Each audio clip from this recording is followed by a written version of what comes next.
GearNetwork.com. This is a Gear Network production.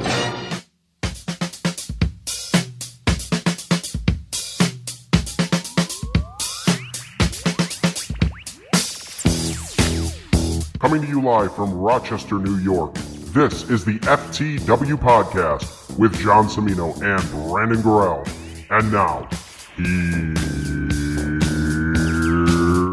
here's John.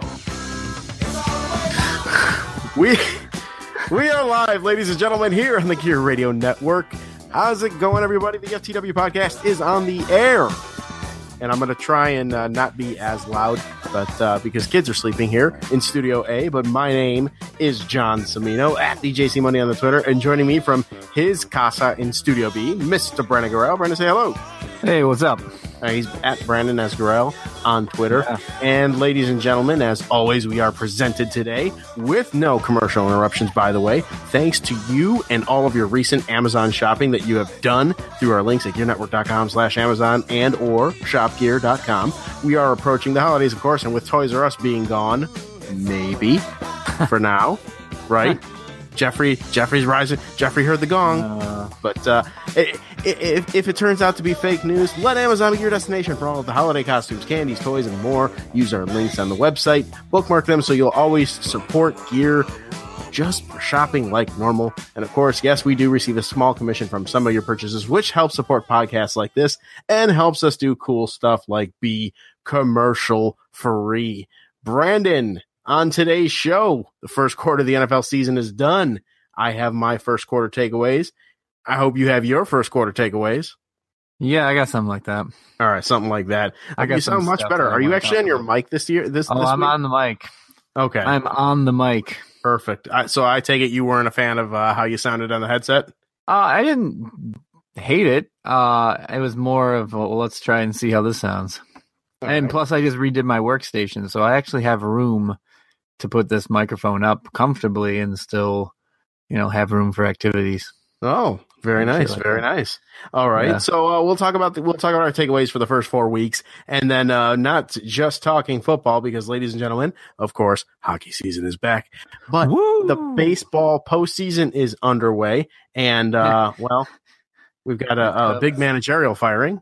We can talk. We'll talk a little bit about that later. But not Brandon, big. Well, big. I don't know. I guess it's kind of locally. I guess. Yeah. I mean, with the Twins, Yeah. Red Wings. All right. But anyways, moving on to the origin, the OG of the FTW podcast, the F, the football, or Frankenstein's Tasty Waffles, as Brandon called it in season 1. My first quarter takeaways. I'm going to start with my first. I only have 3. All right. And so I think what I'm going to do is I'm going to go through my 3. Basically the biggest takeaway to the smallest one. I'd be like a caller and be like, okay, I'll just hang up and listen. there you go. But we've talked about my biggest problem in the first quarter of the NFL football season. It's the roughing the passer rule. And it has just been, for me personally, watching it as a fan, it slows down last week. What's that? It calmed down last week, but yeah, it calmed down, but still, it's far more than it was. And I asked last week. I think I asked last week when I was complaining about it. I guess I don't really understand the rule, or we were talking a little bit about it. But here is the rule for those of you that wanted to know what it was. The rule for roughing the passer is a rushing defender is prohibited from committing such intimidating and punishing acts such as stuffing a passer into the ground or unnecessarily wrestling or driving him down after the passer has thrown the ball, even if the rusher makes his initial contact with the passer within the 1-step limitation for him provided in the above. Now, that's just the first sentence of this rule. Like, seriously, like, how do you establish intent? Exactly. But I mean, it's just the rules. Going back to the rules discussion we had last week, when you said, Section A, row 10, whatever. Like, how they have the bylaws and this, and how the rules are just so ridiculous that how do you know what's what? And I just read you the first sentence of the rule of roughing the passer, which, by the way, this rule is 3 sentences long, but has enough words to be a small paragraph. That's my associate's degree talking to you. But basically, when tackling a passer who is in a defenseless posture, whether he is during or just after throwing a pass, a defensive player must not unnecessarily or violently throw him down, land on top of him with all or most of the defender's weight. Instead, the defensive player must strive to wrap up the passer with the defensive player's arms and not land on the passer with all or most of his body weight. Yep. The problem is that it's a difficult. Yes, absolutely, all of it. At like high speed, how are you supposed to know? Like, I don't know. I think maybe I should just slow down. See that 70% of the body weight landed on him, so I think that one's a penalty. Like at full speed, like how do you even know that? Give me a break. Right, and it's just and I can't imagine. You're a 280-pound guy, 290-pound guy with pads on. That it's going to be. I mean, it wouldn't be easy to just stop on a dime, anyways. But you're asking big guys with pads on their shoulders to try and, in the heat of the moment, determine whether or not to slow down, which is not how you were taught. But from a football perspective, I mean, like, guys like Michael Vick changed that.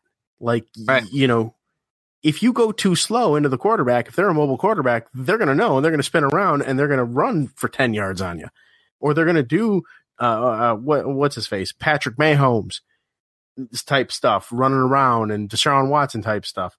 I mean, how is it? And not even that. It's just it's been inconsistently applied. Like Clay Matthews, all those times he was penalized for his hits on the quarterback, and 3 consecutive weeks. But then, an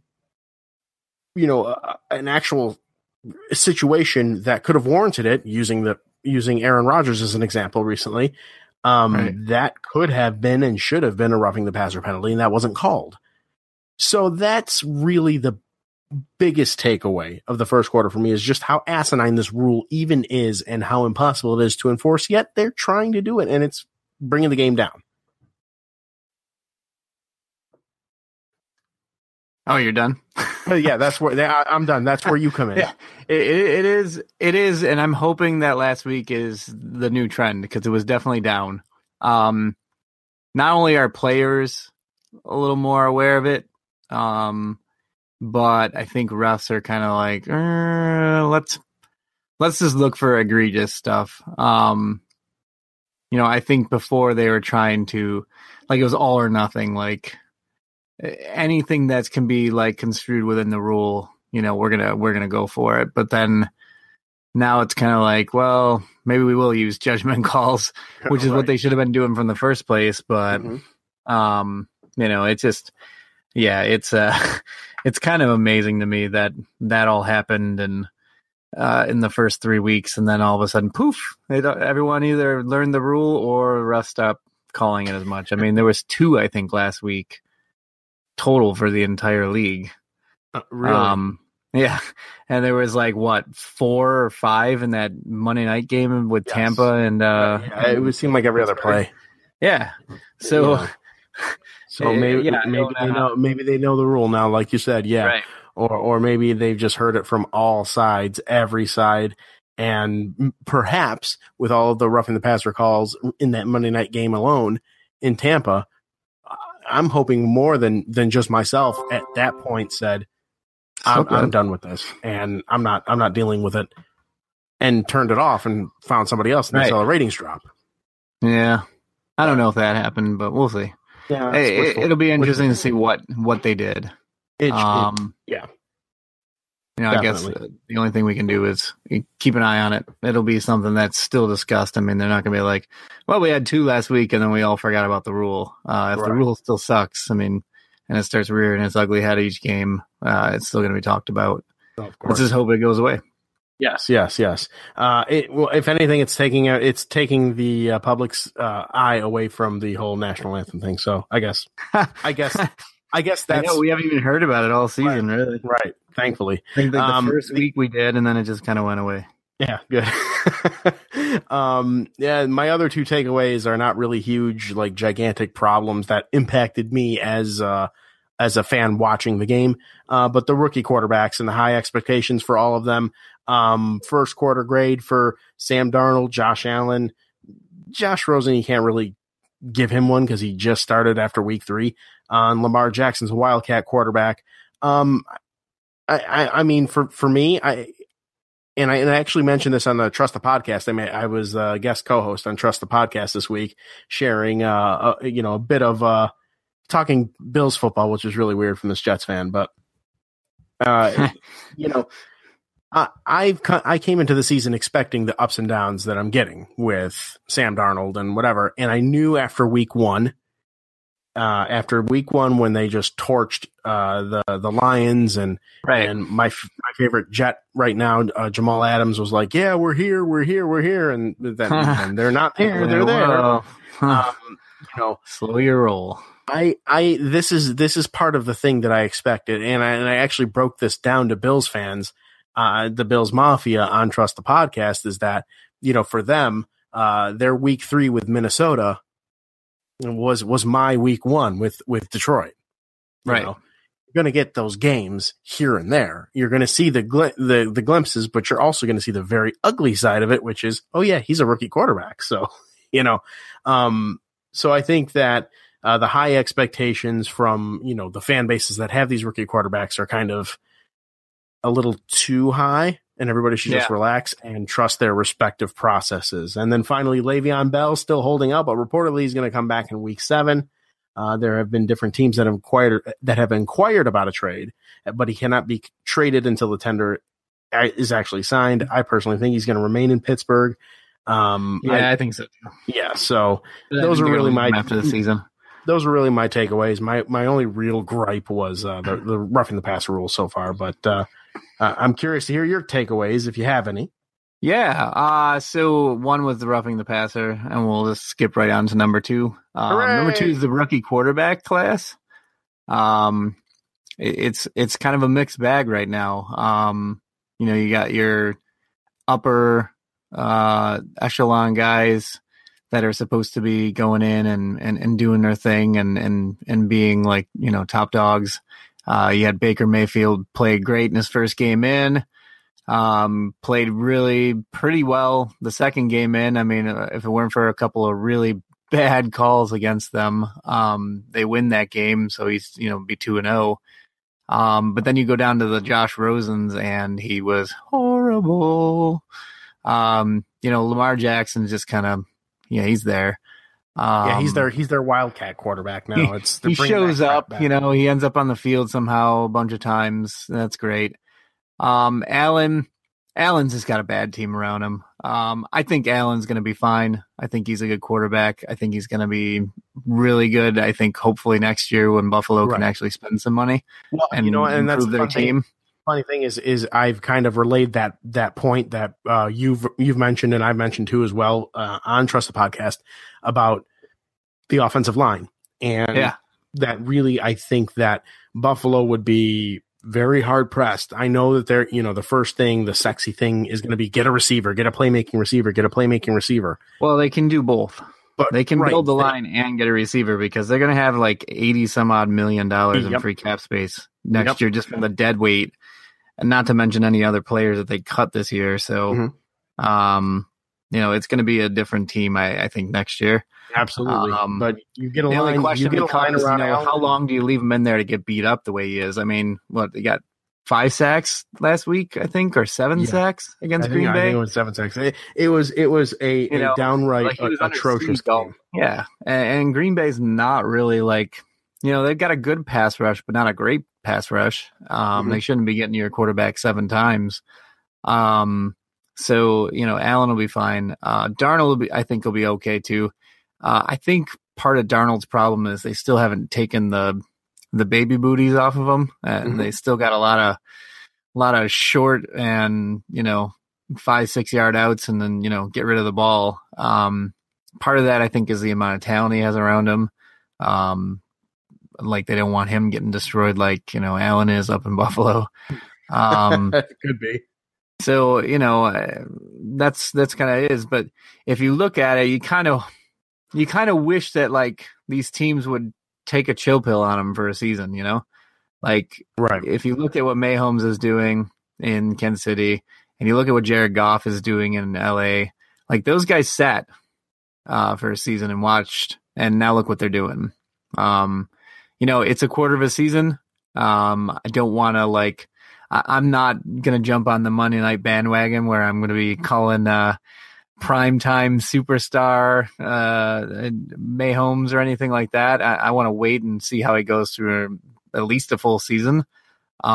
He's been great the first 4 weeks, but that all can come crashing down with one bad game. I mean, he's riding high, he's confident right now, but he can get knocked around and throw some picks and have a bad game, and we'll see how he responds to it. That's what I want to see. Is I don't want to see how you're doing when you're winning. I want to see how you do after you come back from a loss. That's when I know, okay, this guy's got it. If he comes back and he's like, yeah, I'm going to throw for 400 yards next week and 4 touchdowns after losing the week before. So I'm not ready to crown him the next big thing. I mean, he's really solid. The Broncos kind of let him off the hook last week. He didn't play his best game. Yeah, you channeled your inner Denny there. Yeah, he didn't play his best game, but he, played well enough to win and kept him in it. Right. Against a tough Denver defense on the road. It's a tough place to play in Denver. So I don't know. We'll see. But, looking at the rookie quarterbacks, I think it's kind of a mixed bag. I mean, I think the most NFL ready was Baker Mayfield. Baker Mayfield looks really ready, but also has a pretty good, receiver core, good running backs. They already had a pretty decent running game anyways, but then they added Chubb to the list. They got a good defense, although they were not very good last week against the Raiders. I don't know what happened there. Maybe they read through too much of their own press.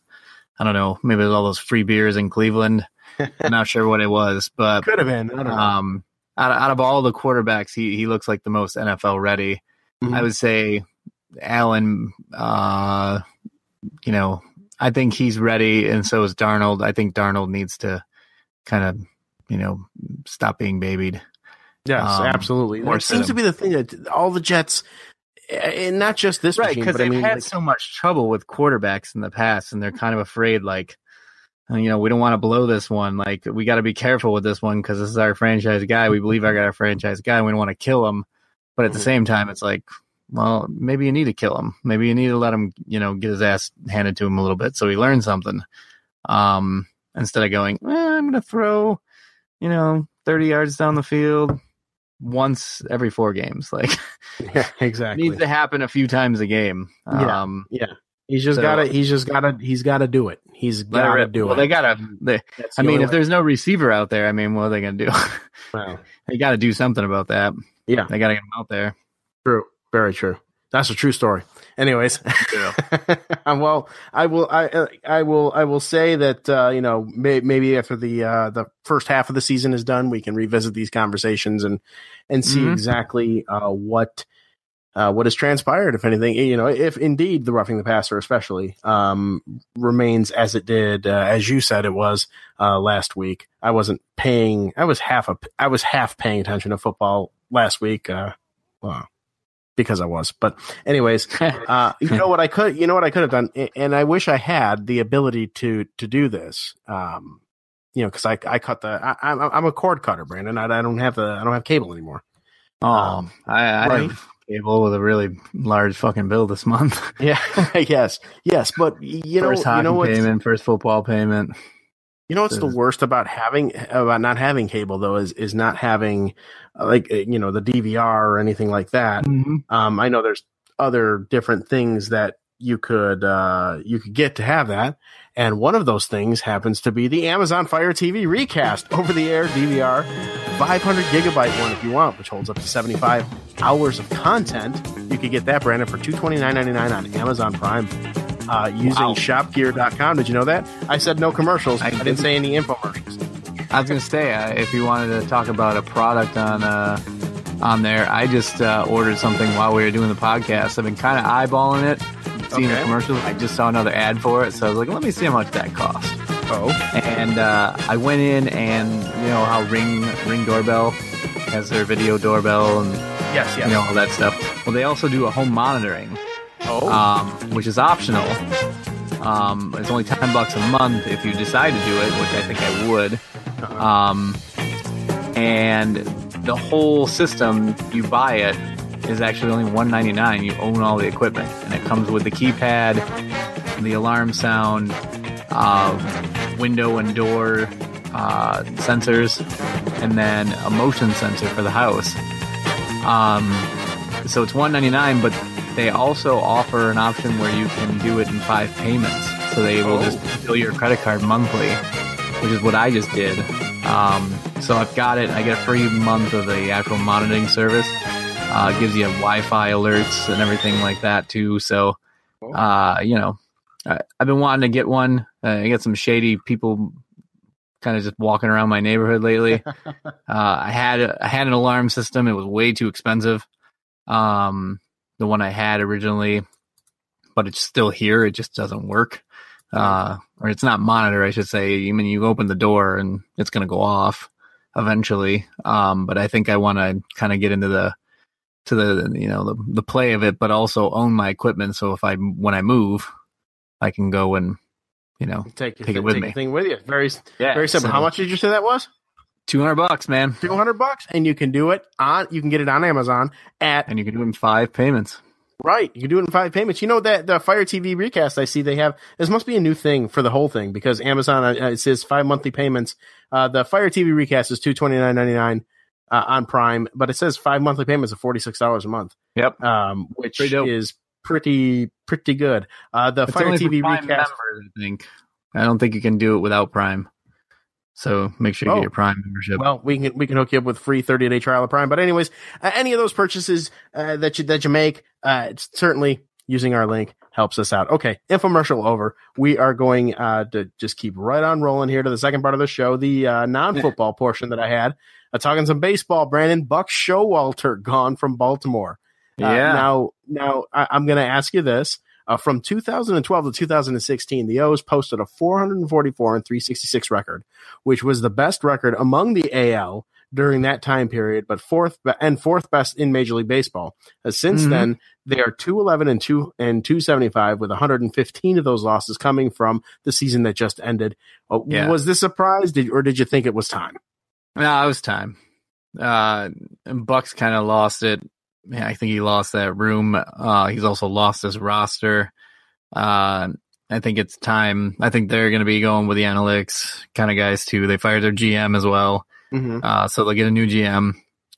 The GM was the first thing to go. And knowing that he was gone, it pretty much spelled curtains for Showalter anyways. Even if they had inklings that they were going to bring him back, most GMs come in, they're going to want their own coach.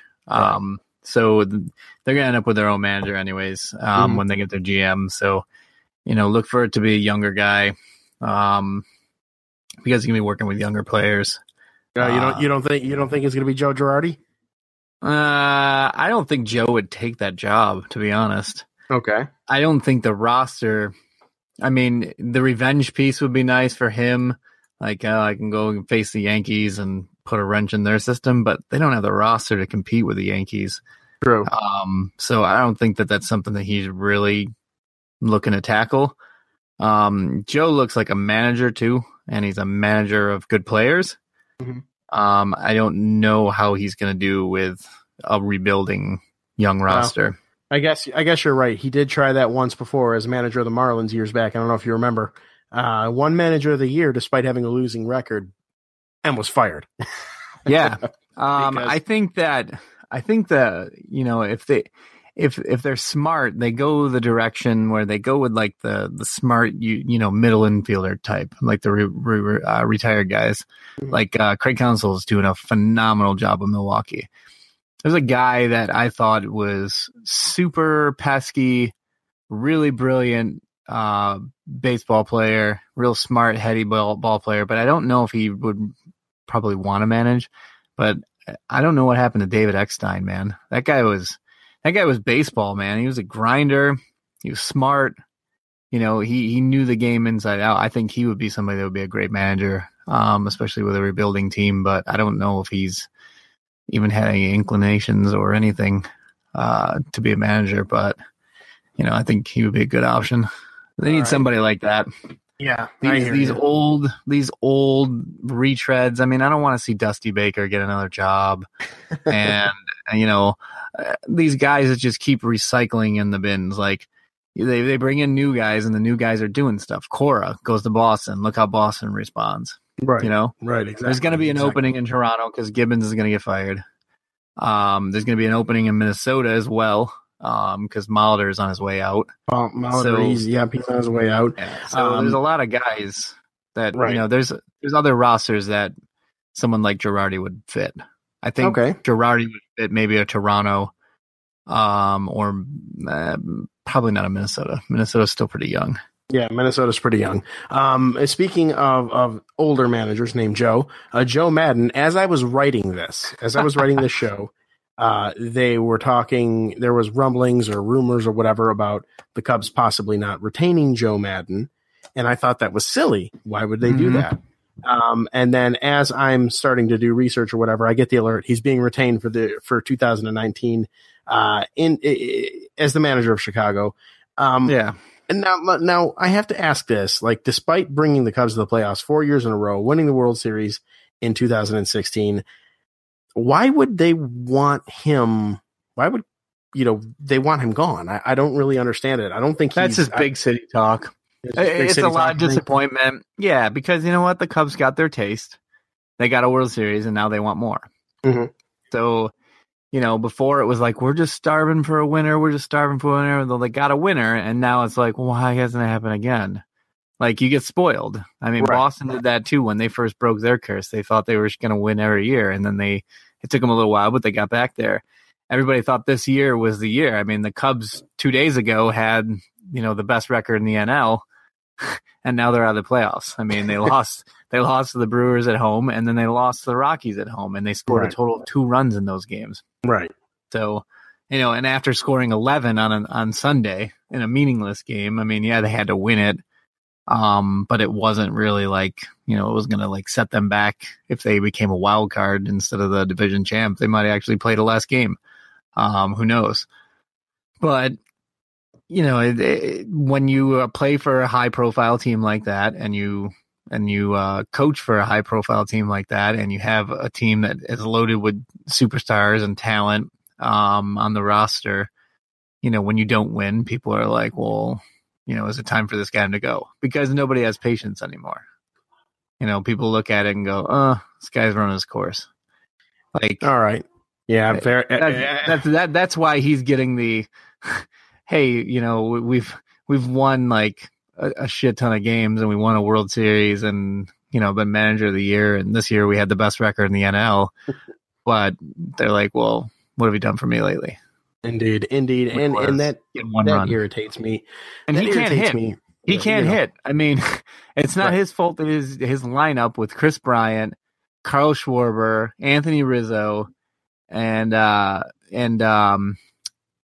Baez. To Frank. Yeah. Javier Baez and Addison Russell, that lineup couldn't muster more than 1 run. I mean, that's not the manager's fault. You know? Right. It's the players. So you got to put it on the players. Right. They didn't perform yesterday. They did not. And now they have all off season and apparently all of 2019 with Joe Madden to try and fix that. All right. Let the Bryce Harper to the Cubs rumors. Bryce Harper is going to be rumored to every single team in the major leagues this year. He's been rumored to the Yankees since he came up to he got called up to Washington. Right. Yeah, it is what it is. All right. So with that being said, that's all of the sports I got, and we've been going pretty good. We went pretty good today. So I don't know. You got anything else you want to share with the listening audience today? What do you mean? Like, I don't know. What's going on with you, segment? Man? Are we in the BS segment? We are definitely in the BS segment, my man. You are a dog owner now. I am a dog owner, man. Yes. I am your former dog owner. Yes. The one who famously got yelled at numerous times over the course of the podcast history is now at Studio B. So, Brandon, how's your 2-week transition been into the dog? It's only been 1 week, dude. I'm in week 2 now. Like, it hasn't even been 2 weeks. Will be full on Sunday. I'm like a week and like 3 days. All right. Well, I'm gonna listen to this podcast on Sunday, and then it'll be 2 weeks. All right. How's the adjustment been so far? It's been good. I mean, he's had his moments. His first night here, he took a shit right on my carpet and just stared at me while he did it. That kind of pissed me off. After I'd just taken him out for a walk, no less. And it was not a good shit either. One of those shits where he's farting while shitting. It was an audible shit. It was like, he's taking a dump. Now it's like, and then it's just coming out. I'm like, you son of a bitch. And then I'm like, as I'm running towards him not to do it, he gets nervous. So he starts like leaving a trail of shit as he goes. Like nuggets are just bouncing around. So I'm like, God damn it.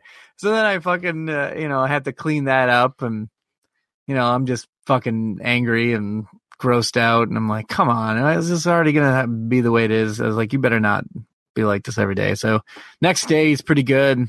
He's good all day, kind of hangs out with the kids. The kids get along with him great. Then he goes up to nighttime with the kids and, he adventures to the upstairs portion of the house. First thing he does is goes up in Grace's room and takes a piss on her carpet. I'm like, come on, you motherfucker. And again, he's like told to get the hell out of there and he's pissing down the hallway. So he's got a fucking trail of piss going down the hall and while he's running. I'm like, God damn you asshole. So after that, it's been good. I mean, yesterday he took a shit by the front door, but I think that we weren't recognizing his needing to go out because he wasn't whimpering. I'm glad you're fucking laughing it up over here, Potsy. Sorry, man, I'm in tears right now. So yeah, yesterday he, after kids got out of school, he's outside for like a freaking half hour. Doesn't really use the bathroom. He kind of pisses on stuff like he always does, but that's fine. I'm thinking, all right, he's ready to go in because usually when he's ready to go in, he just starts trotting towards the house. So we're trotting towards the house. I'm sitting over here working, and I'm going through 5 years of this dog's life right now in 1 week, and it's amazing. He's running back and forth. I thought something was out the front door.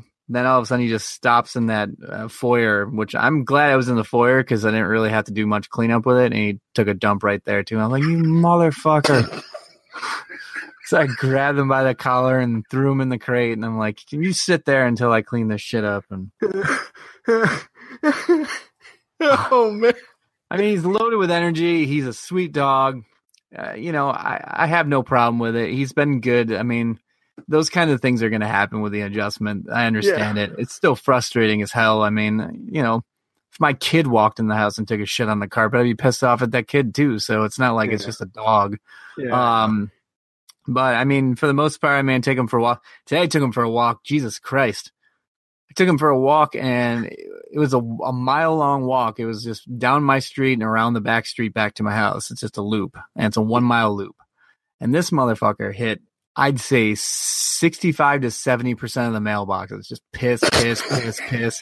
I'm like, how do you have anything left? Like, he just keeps lifting his leg, and I'm like, oh, he's just going to be one of those blank ones. Because I've seen him do the blank one where he just lifts his leg and then walks on. I look over, and there it is. A little stream of piss going right by the fucking mailbox, and he's missing it, too, which is even better. He's just pissing in the grass with his leg up against it. And takes 2 shits on the way, and, call it a day. So, yeah, it was interesting.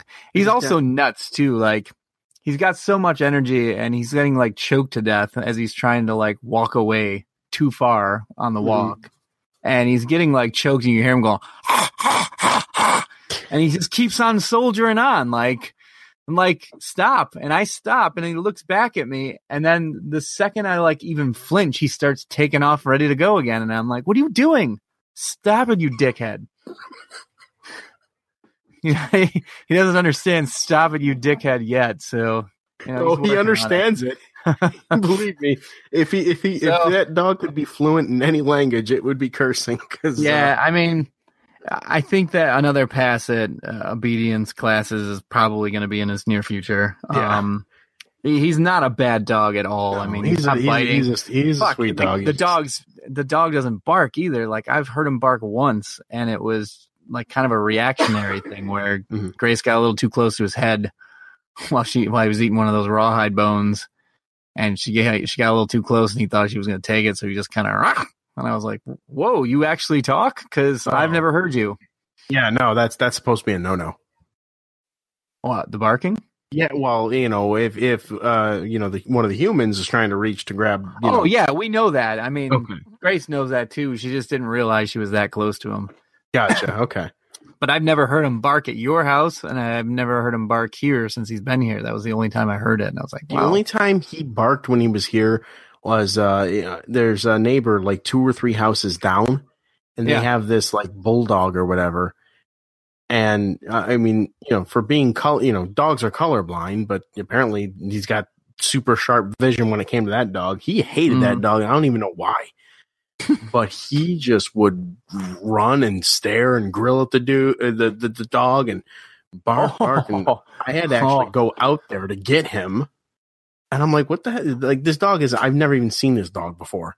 And he doesn't go walking around the neighborhood or anything. So, I don't know why Mattingly hated him so much, but or Crosby, as you call him now. I don't know why he hated him so much, but he hated that dog. But other than that, he was always like, like friendly barks. What happened? Lars Eller just got his ass kicked by Brad Marchand. Marchand is not a fighter really either. He's just more of an agitator. And Marchand fucking dropped him, and Eller's head is like busted wide open. He's bleeding down the side. Holy shit. Oh, little Lars got his ass handed to him.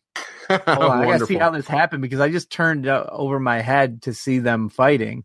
They were arguing with each other there. Well, they just come off the bench and start going at it? All right, here it is. Oh, yeah, Marchand dropped the gloves with him. Oh, the guy didn't even drop his gloves. He just beat the shit out of him. He just beat the shit out of him. That is a wonderful picture you painted there, Brandon. Apparently it's a good one. Dude, this is one of the better fights I've ever seen because most of the blows are not like, they don't land usually. They're like glancing. He hit him with 2 solid like McGregor shots, like one to the temple that busts his head open. And as he was like stunned from that, he hit him straight in the freaking nose with a straight right. I mean, Marchand's probably gonna get suspended for that because he just grabbed him and started beating his ass. Oh, you're gonna have to record that and send that to me then. Oh, it was take a look at it. Dope. That was dope. It'll be on SportsCenter. Well, you know what? That's the way we're gonna close the show. Then we're gonna close it on a hockey fight. I like it. Is that how you want to do it? That's how we. You want to talk about the McGregor fight? Just like I wrote it up. No, I think we're at a pretty good time right now, so we can talk about that next week after it's actually happened. Yeah. Which McGregor's going to win. Spoiler. I've already seen the tape. But it's already going to happen. Yeah, definitely. But thanks everybody for tuning in this week to the FTW podcast here on the Gear Radio Network again. This was brought commercial free, of course, thanks to your shopping on shopgear.com last month. No, seriously, you guys did enough shopping that helped make this happen. Killed it in the last 2 days. Yeah. Well, not only you, but some $400 and some odd dollars. Someone else that I like to look at right over there, over my shoulder. She's done some shopping on there too, so that's pretty cool. But I mean, a lot of hi, Gianna. Yes, very good. Perfect. Doing her shopping. Yes, indeed. Of course, you doctor yet? No. Go shopgear.com. But anyway, thanks so much for everybody tuning in and listening to this banter back and forth with the two of us. And we shall I hope to do this live and in person next week, Brandon, not from the 2 studios. Yeah, let's do that. We got a limited window next week, though. It's Kid Week for both of us. So it's a limited window next week. It's either Wednesday or Thursday. Yes. Wednesday or Thursday. We'll figure it out. It'll be one of those 2 days, though. That much is certain. But Brandon, good day to you, sir. All right, you as well, sir. So long, everybody. Good night now. Flavor Flav. See us out. Yeah, boy!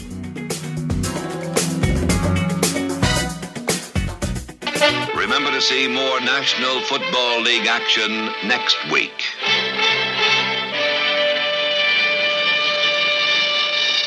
The preceding presentation has been brought to you by the Gear Network.